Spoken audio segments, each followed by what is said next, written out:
We have a story here of the Springfield 1903 sporterized rifle, and it's a real fud tale.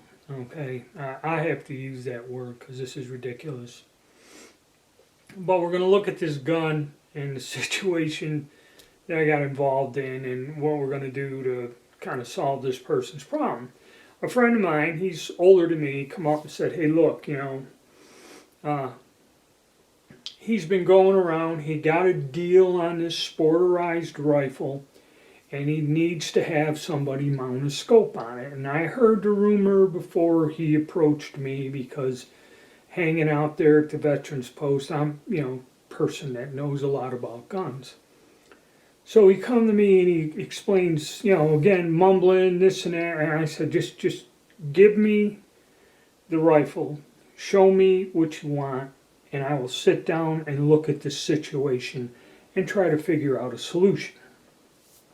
So he brings me, this is an 03. Okay, we're going to take a look at this gun. And this is got, actually, that's a nice stock. I think that may be a Fajan stock. Back in the day when conversions were quite popular, okay, this stock alone, to replace this nowadays, I don't even know, I just rough guess 200 plus for something like this. Just a wood. Alright, the hell with the gun.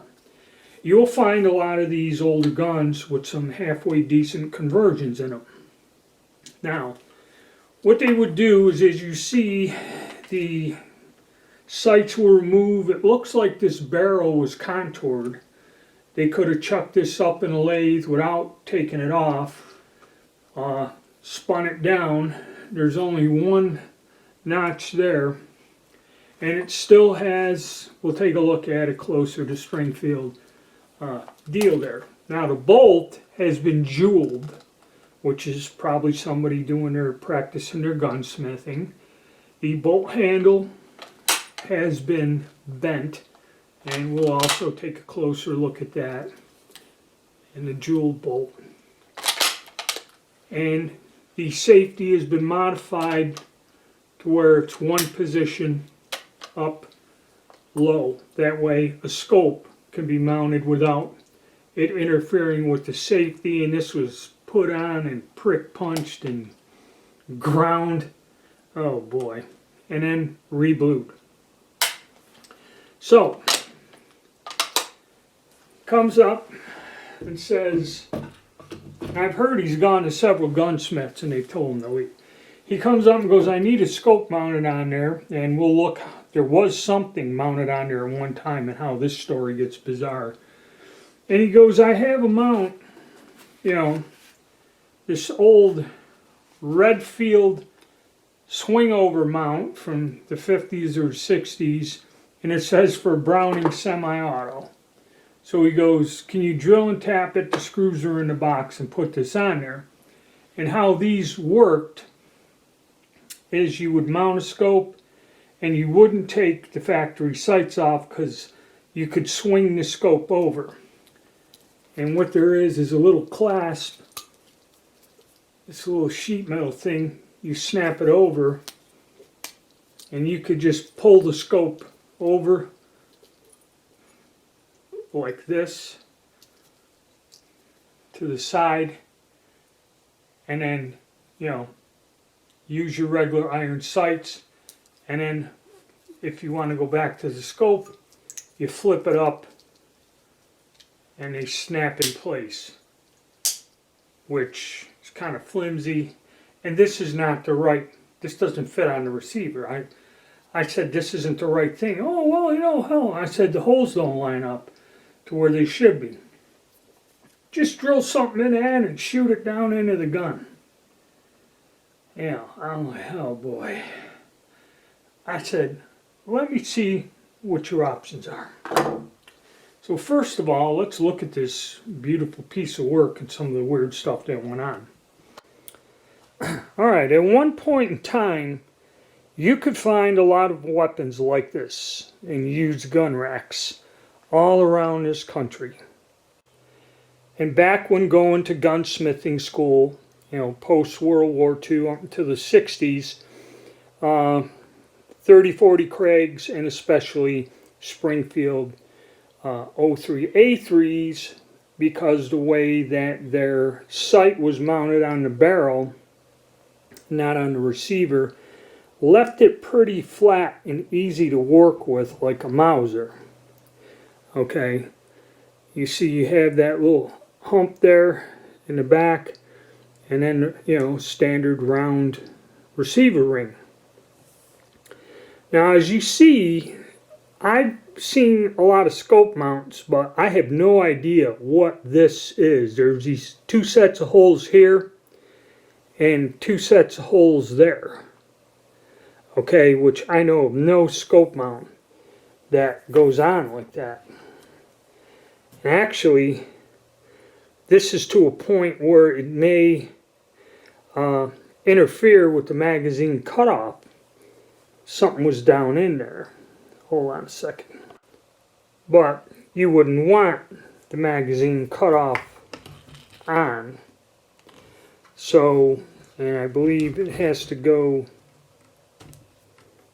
to that position to get the bolt out. So I guess it would have worked.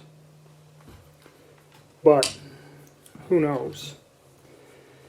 Oh well. So somehow some weird scope mounts on there. It was a half-assed job. Whoever did it never deburred the holes. So when you would bolt down whatever, there's a ridge there that would throw the mount off. So actually an amateur job. The bolt handle is bent all right. The jewing, we'll get the bolt back. But taking a closer look at this, you can see it's some amateur work, and really it's like somebody was practicing on this.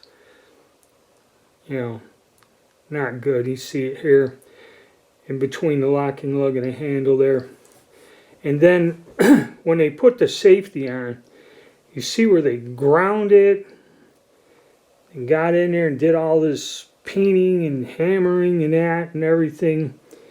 I don't know if they just put a ready-made bent bolt on it or what, but yeah. And then these holes are drilled right down where you can see down into where the mortise is, where the lugs lock. So real amateurish job in one way, but like I said, I believe they turned the barrel and re-blued it all, took the sights off, and there was a way you could have a fixture or a lathe big enough to chuck it up or something. They probably had it set up where they go and turn the barrel and take any of the remnants off there and turn it down to where it fits into this stock here. So we'll look at this stock in that. I mean, it's a pretty nice job, even though it's somewhat amateurish. They did good in turning the barrel in that. And like I said, I believe these stocks, you could get them like drop in, or maybe the guy did all the woodwork himself, whoever did this project and started it. Alright, here's a look from the other side.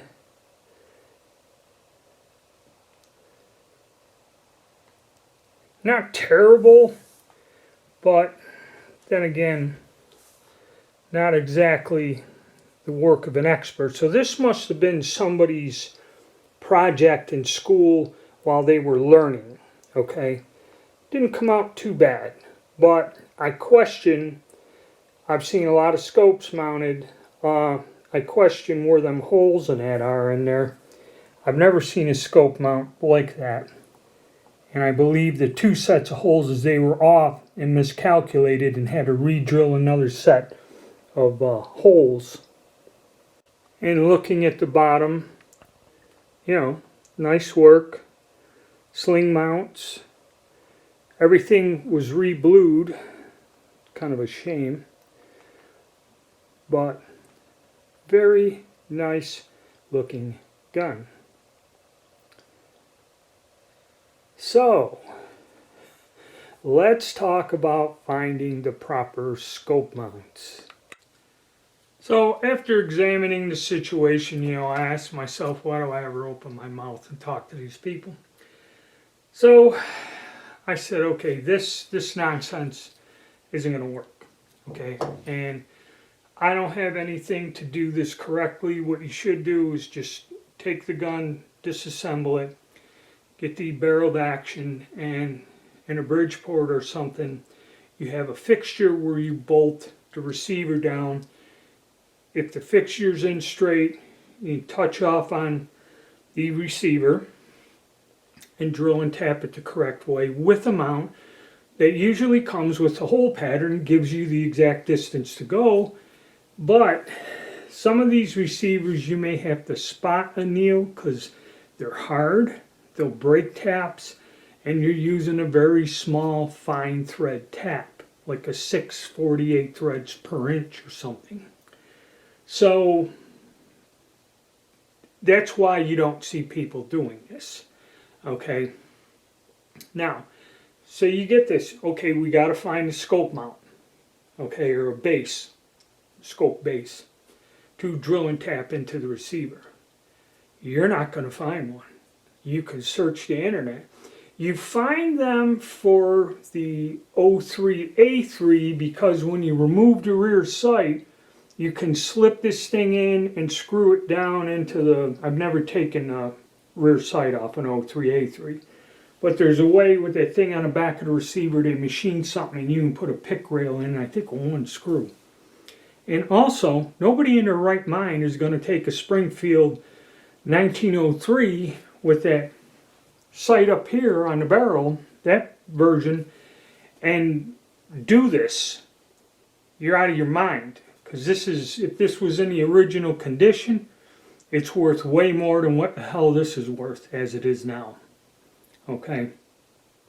So, you don't find people selling a sight like, or a scope base to put on a receiver. You find something where you can remove the leaf sight and then with a bolt clip, like a long eye relief scope on there, that you can find. But you can't find, like, to put a pick rail on there. So I'm like, man, what a conundrum. So I go on YouTube and sure enough, there's a guy. He has a scope mount or a base to put on the gun, and it fits right on. And I look and I seen the name of the company. I went to all the gunsmith websites, Brownells, everything, couldn't find nothing. I take that company name and search, I go to their website. They have the correct mount like this guy had. And what he did is he just went and lined it up and took a transfer punch, clamped it down, transferred it, and only put 3 of the screws in, and then he said he mounted it. And of course, after he mounted it, he never shows you putting the scope or shooting it or anything like that. So with this information, I find the website, I find the scope mount and that. And I said, okay. So I said, I'm not going to do this because my little machine can't handle it. And I figured I'd call the guy up and advise him. I tell him this ridiculous stuff ain't going to work, but I know a place where you can order a scope mount or something that you can have on there. So I call him up. And I tell him, I say, hey, look, man, this is something I can't do.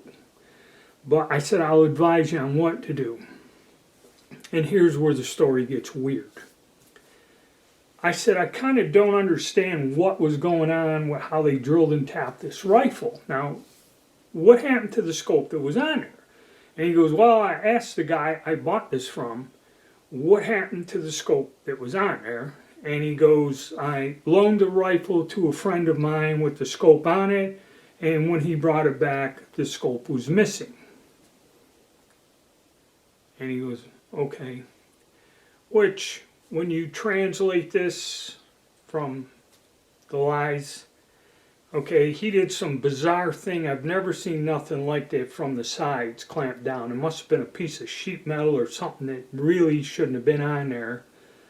And when he fired it, it probably broke the scope or broke right off the gun or something. And so he took the scope off and then sells the gun as is. Now, what the guy paid for, what the hell the deal is, I don't know. I don't care. Okay. So I said, okay, did you take this to a gunsmith? He said several, and they kind of threw him out of the shop or said, we'll mount a scope on there if you can find the correct base or, mount that goes on the gun, which it took me a while to find it, and it was hard, but I got it. Okay, so that's why he was coming with this.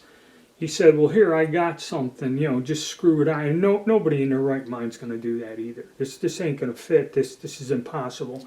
It must be contoured to fit on the gun.